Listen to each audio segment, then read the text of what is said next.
Hello, and welcome to our tutorial on how to create a geofence, which will ensure that employees are always clocking in on-site to the job of your choosing. To create a geofence, head over to the settings at the top right of your time clock. Select geolocation on the left and click on Edit Sites. Let's create one from scratch. Begin by clicking on Add Site. Enter the site name and enter the site address.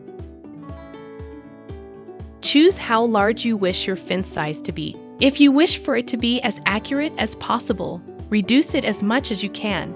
But if you're in a lower reception area, consider making it a bit larger. Finally, choose what jobs should be available when you're within the fence and you're good to go. Moving forward, employees will only be able to clock into the job within the geofence.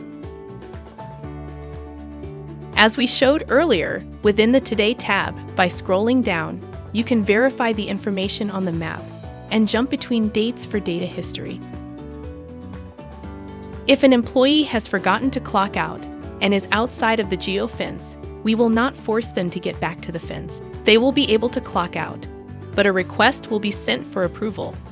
Thank you for watching.